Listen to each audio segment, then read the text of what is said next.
こんばんは、はるです。今回はアタッカー限定の両コスパ選手ベスト11になります。個人的に、安くて強い、コスパがいい選手たちを紹介するものになってます。で、今回はアタッカー限定ということ、かつベスト11っていう風なことにはなるので、フォワードの、選手で安くて強い11名、おすすめの選手を選びました。それでは、早速紹介をしていきたいなというふうに思います。まずは TOTY 特別賞ハリー・ケインです。ハリー・ケイン。ケインの場合、値段的に20万、っていう風なことになります。少しね、高いかもしれないんですけど、20万レベルの、選手ではないですね。使ってみれば、この人の決定力っていうのは、わかるかなという風に思います。それ決めてくれるんや、マジでありがたいなっていう風に思う、シュートが、多くて、ほんとさすがケインっていう風な選手ですね。感じの選手にはなってます。で、かつ、やっぱね、この人のいいところは、パスが出せる。パスもうまいっていう風なところが、マジでそのビルドアップだったりとか、あとはビルドアップのみならず、スルーパスもね、うまいので、ほんと ST の選手とは思えない、高精度のパスも出せるので、結構ね、本当にドリブルだったりとかは、それこそ全然違うんですけど、シュートとパスに関しては、ほんと TOT1 のベンゼマ、レベルの選手にはなります。ドリブルはもっとね、ケインの方が重たいんですけど、シュートとパスに関しては、それぐらいあってもおかしくはないような、選手にはなります。本当に、そうですね、スキル3の選手ではあるんですけど、本当に今作、ケインが強く、なって、強くなっていうか、使われるように、なって、個人的にはめちゃくちゃ嬉しいですし、これからの特殊に期待をしつつ、この Y のね、特別賞20万っていうのは、非常に、コスパはいいという風に感じます。で、そして次は、ファンタジーフットヒーロー、モリエンテスですね。モリエンテス。モリエンテス値段的に15万で、買うことができます。この人は普通に良かったです。自分が使ってたんですけど、普通に良くて、決定力は結構高かったですね。本当に ST の選手としては十分すぎるほど、やっぱりしっかり決めて、くれましたし、派手ではないんですけど、しっかり、シュートを決めきる力っていうのはありながらも、フィジカルが強いっていう風な選手になるので、フィジカル負けっていうのも、そこまでしなかった選手ではありますね。ドリブルに関してはそこまで軽さはなかったので、めちゃくちゃこの人でボールを持つだったりとか、めちゃくちゃドリブルするっていう風な、使い方はしなかったんですけど、ある程度パス数値もあるので、パスで叩きながら、もう一回もらって、ワンタッチでかわしたりとか、シュートを打ったりとかっていう風な選手、にはなります。フィニッシャータイプの選手ではあるんですけど、ある程度裏抜けとかもできたりはするので、相手を背負うフィジカルもあるので、相手を背負いながら、そのまま、直進して、シュートを打つっていう風な、感じでやっぱしっかり決めてくれるっていうような選手。結構ね、合う人はめちゃくちゃ合うかなっていう風に思います。この人得点量産っていうのも、全然できる、レベルにはあるという風に思うので、これからアップグレードされる可能性も、全然あるという風に思いますし、ちょっとアップグレードが楽しみな、選手ではあります。で、そして次はフューチャースター、エンケティアですね。エンケティア。エンケティア値段的に12万で、買うことができます。この人に関しては、アーセナルが好きな方だったりとか、エンケティアが好きな方だったりとかは、全然使えるような選手にはなります。愛がなくても、この人の強さっていうのは感じれるんじゃないかなっていうふうに思いますね。結構ね、この人に関してはね、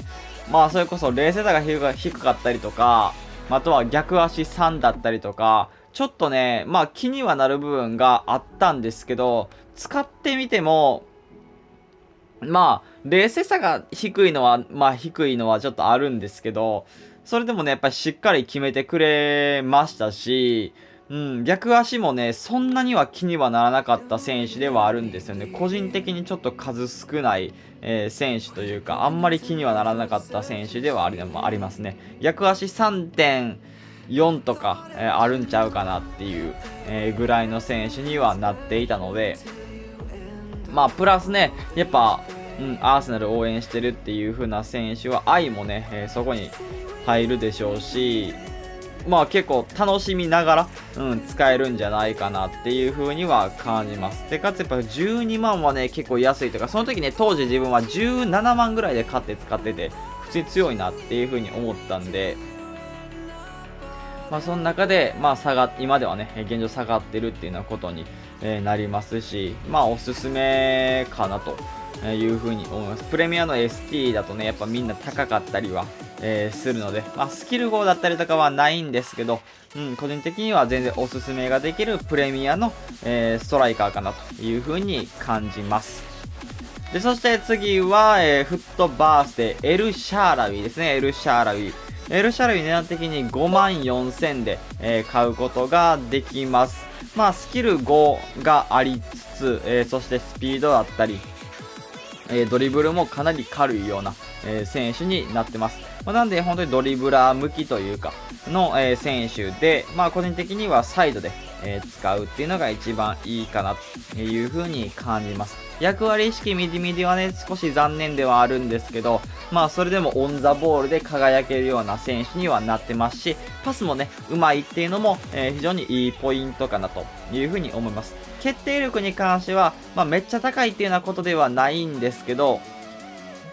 まあ、サイドの選手っていうようなところで考えると、まあ、ある程度はあるかなっていう風な、選手にはなります。まあ、本当この人のサイドで、ぶっちぎってというか突破をして、最後にパス出すっていう風なところが一番この人、まあ、良さというか、の部分かなっていう風には感じます。まあ、54000はマジで安いです。めちゃくちゃ安い。逆足が3なんで、そこの逆足の部分は、まあ、パスだったりシュートともに、まあ、気をつけないといけないところでは、あるかなという風には感じます。まあ、54000めちゃくちゃ安い。めちゃくちゃコスパだと思います。めっちゃいいと思います。で、そして次は、ファンタジーフット、ディオゴ・ジョタですね。ディオゴ・ジョタ。ジョタに関しては値段的に18万5000で、買うことが、まあ、できるという風な感じですね。まあ、使いやすい、ストライカーです。身長だったりとかも、まあ、そこまで、高くはない。まあ、めっちゃ高いというようなことでもないですし、まあ、ドリブルもね、ある程度軽い。敏捷性バランスしっかりありつつ、ドリブルの数値もね、高いので、まあ、軽さっていうのは、あるかなっていう風に思います。そんなに重くはないです。普通に扱いがしやすいような、選手で、パスだったりとかは、まあめっちゃうまいっていう風な選手ではないですね。ビルドアップの中で最後この人からラストパスっていう風なところはちょっと難しいという風に思います。結構ね、ジョタとバペの2トップとかで、使っていたんですけど、やっぱバペが裏抜けしてくれるので、そこでまあジョタが持ってラストパスするっていう風な場面もあったんですけど、それでもね、結構通らないことが多かったので、この人でスルーパス一戦みたいなのを狙うのはちょっと難しいかなっていう風には、感じます。まあ、ですけど落としのパスだったりとかはやっぱ逆足5とかもあるので、逆足とかうまく使いながら落とすパスとか、まあ、近くの距離のパスとかっていうのは、まあ、全然通せたかなっていう風には、感じます。やっぱりストライカーとして決定力の部分ですよね。決定力に関してはね、結構ね、高いんですけど、やっぱどうしても冷静さ84っていう風な、ところが、ちょっと、そうですね。なんか、やっぱ決めてくれへん時はあって、これって冷静さ84のせいなのかなっていう風に思ったり、もしたので、逆足5とかっていうのは非常に素晴らしいので、まあ、両足どちらとも、まあ、シュート打てるとかっていうのは非常にいいんですけど、たまに、こう、期待をしすぎてしまうと、それ決めれへんねやっていうのはあるので、まあそういうような場面に遭遇したら、やっぱ多分この人冷静さ84やからやなっていう風に、まあ、思ってもらえた方が、いいかなっていう風に思います。自分が使った時は多分そうかなっていう風に思いました。これ多分冷静さの低さというか84の影響出てるなっていう風に思ったんで、まあ圧倒的な決定力みたいな感じはなかったんですけど、まあそれでも、非常にアップグレードされれば強かったりは、します。そこのレースの部分っていうのは改善されるでしょうし、今のままでも、十分に、まあ、安くて強いかなというふうに感じます。自分はね、30万ぐらいいくと思ってたんで、まあ、個人的には安いなというふうに感じます。で、そして次は、フューチャースター、クバラツヘリアですね。クバラツヘリア。クバラツィヘリア値段的に27万。まあ少し高くなります。27万で買うことが、できます。まあフューチャースターできたクバラツィヘリアです。まあ27万のレベルの選手ではないなと、自分は思いました。で、リアクションが80だったりとか、まあそこは少しね、気にはなる分、あとはスタミナも74ってちょっと低いですけど、まあ攻撃に関してはやっぱり結構良かったですね。うん。まあほんと決定力の部分だったりとかは、こう少し低いんですけど、まあシュート力が高かったりとか、まあレスもある程度あったりとか、やっぱりあとは逆足5っていう風なことはやっぱり正義にはなるので、まあそこで、決めきる力っていうのもある程度あったかなという風に感じます。あとは、まあ、敏捷性もめちゃくちゃ高かったりするので、まあ、ボールが扱い、しやすかったですね。身長が183センチあるんですけど、その180センチを超えているような選手の、ボールの、まあ、持ち感ではなかったですね。身長高いんですけど、ある程度軽いっていう風な、選手にはなってましたし、ペースも速いので、まあ、裏抜けを、して、最後シュートを打つ、まあ、かつドリブルで剥がすっていう風なこともできるような選手にはなるので、まあ、本当この人にスキルが5ついてたらかなりやばかったなっていう風に、感じます。パスも上手いですし、パスで逃げることも、可能かなという風に感じます。まあ、少し高いかな。これまで紹介してきた選手の中では、高い選手ではあるんですけど、まあ、この人のまあ強さっていう風なことを、加味した場合、まあ27万は安いかなという風に感じて、まあ個人的にコスパかなという風に思います。まあ55に、ね、なったクバルツヘリアが今作出てくることを楽しみに、したいなという風に思います。で、そして次はジョナタン・デイビット、TOTW ですね。ジョナタン・デイビットです。デイビットは値段的に3万で、買うことができます。まあめちゃくちゃ、安いです。まあスキルが3で逆足が5には、なっていて、まあ一番最初紹介をしたケインと同じような感じの、選手にはなるかなというふうに思います。ケインほどパスだったりとかはできないんですけど、まあシュートに関しては、結構まあ似たような、ケインほどではないんですけどね、まあそれでも決めきってくれるようなシュートっていうのはさすが ST っていう風な選手には、なってるかなという風に感じます。あとはペースに関しても速いですし、まあ球際も強く、速さと強さを兼ね備えた選手にはなってます。なんでやっぱ結構ね、裏抜けだったりとかも、まあ使ってあげると、結構こう理不尽な感じに抜け出せるんじゃないかなという風に感じます。で、かつそういう風な抜け出しをした後に、まあ先ほど言った決定力、まあさすが ST だなっていう風な、選手にはなるので、まあしっかり決めきってくれる。まあこういったね、ちょっと決めが難しかったりはするので、まあスパサブとしての、使い方をおすすめかなっていう風に思います。スパサブ仕様が、個人的には推奨かなっていう風には感じるので、スキルが欲しいとか、まあドリブルでね、何かこう剥がしたいっていう風な人は少し合わないようなタイプではあるんですけど、まあそれでも、まあそうですね、スキルとかあんまり使わないっていう風な人からすると、まあデイビッドはおすすめの選手にはなるかなという風に思います。で、かつやっぱ3万めっちゃ安いんで、まあスパサブとしてもいいかなという風に感じます。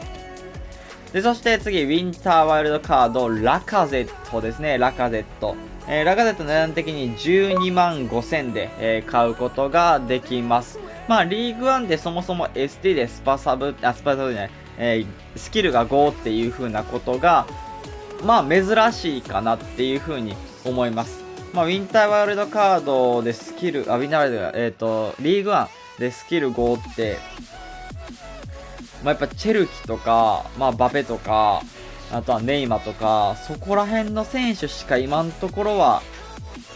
いないかなっていう風には感じるので、やっぱリーグワンでスキル5の前線は貴重だという風に思います。で、かつ、まあ、ネイマは、ね、もちろんね、金の選手だったらめっちゃ安いんですけど、まあ、フランス人でってなところでいくと、やっぱチェルキとかバペとかもちろん高いので、そういう風な中で、まあ、これだけの能力を兼ね備えていて、まあ、決定力も高く、ドリブルもある程度できて、ペースも速いっていう風な選手。まあ、これが12万台で買えるのは、結構おすすめかなっていう風には、思います。なんで、ラカゼット、結構いいかなっていう風に感じますし、パスもある程度出せるのも、一つ魅力的な、ところかなという風に感じます。あとはフィジカルもね、数値的に、意外とあるので、そこまでこうすぐに負けない。身長は低いので、やっぱ圧倒的なね、こう、体の強さっていうのはないんですけど、なんか、意外と負けないというか、っていう風な、力も持ってるので、個人的にやっぱスキル5を使いつつ、そういう風な、付随する能力、っていうのもしっかりあるっていうので、12万はめっちゃ安いかなっていう風には、感じます。リーグワンで、先ほど言ったスキル5だったりとか、フランス人でってところで探している方は、結構ラカゼットはおすすめにはなるかなという風に感じます。で、そして次は TOTW、クリスティアーノ・ロナウドですね、ロナウド。ロナウド値段的には、17万5千で買うことができます。個人的にやっぱロナウドはね、それこそ過去作とかを見てもめっちゃ高いような選手だったんですけど、なかなかね、ケミが難しいっていう風なことも、あって、17万5千でとどまってるという風な選手ですね。この人もスキルが5あって、身長は高いので、どうしてもね、重さはあるんですけど、スキルを使える方なら、全然いけるっていう風な選手ですね。で、あとはやっぱりこの人の決定力、っていうのは、本当に ST の中でもトップレベル。レースでもこれだけ97と高いですし、それプラス、やっぱシュートの決定力、シュート力だったりとかもめっちゃ高いので、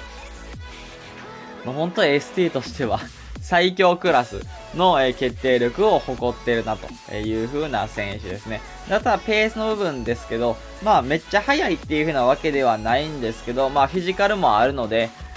しっかりこう相手を背負いながら、シュートまで持っていくことができるような選手にはなってます。チームはね、変わりましたけど、ロナウド自体のこう理不尽さっていうのは、全然、感じれるかなというふうには思うので、パスはそこまで上手くはないんですけど、やっぱ ST として何をするべきかというか、やっぱ点を取るっていう風な、仕事の中では、マジで本当によくこなしてくれるような、選手にはなるので、なかなかケミが難しい、リーグクラブにはなるんですけど、ぜひちょっとこう使って、見てほしい選手では、ありますね。めちゃくちゃ安いという風に感じます。で、そして次はマン・オブ・ザ・マッチ、ロサーノですね。ロサーノ。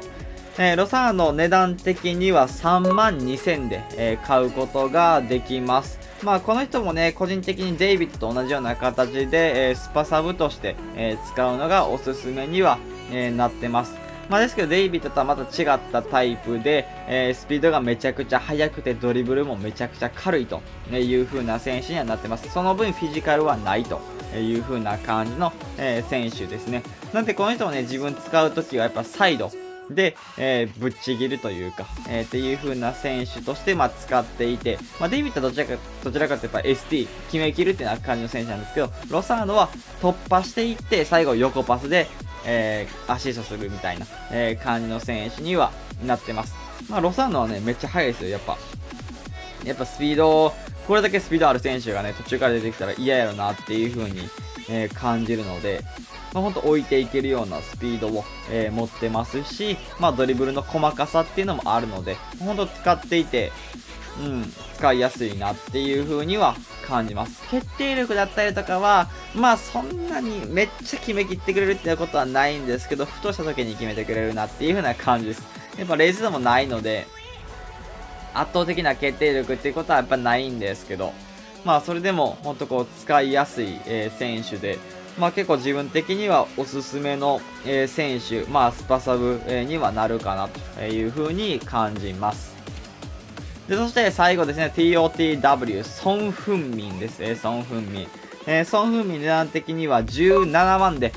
買うことができます。91なんで、紫のワールドカップへの道のソンと同じような能力にはなってます。ですけど、紫のソンは30何万とかだったんですよね。37万とか。もうちょっと安かったかもしれないんですけど、30万台だったんで、それから比べると、半額ぐらい、にはなるので、まあめちゃくちゃ安いなっていう風には感じます。で、かつこの損の場合は ST として来てるので、ST に置けるっていうのも、まあ一つ、魅力にはなるかなという風に思います。で、この人もやっぱりね、決定力っていうのはめちゃくちゃ高いです。めちゃくちゃ高い。本当にロナウド級の、決定力を持ってるので、ほんとね、使っていて、まあ、それこそ孫の場合は、ほんと初期に、まあ、黒も使ってましたし、この1個前の黒も使ってましたし、ほんと孫興民に何回助けられた試合あるだろうっていう風な感じの選手で、スキルがいらない人はめっちゃおすすめです。スキルが5ないので、まあ、なかなかそこは難しいんですけど、スキルを使わないっていう風な、人だったらめちゃくちゃ損は合います。マジでおすすめ、にはなってるので、まあ、ドリブルはね、そうですね、結構ね、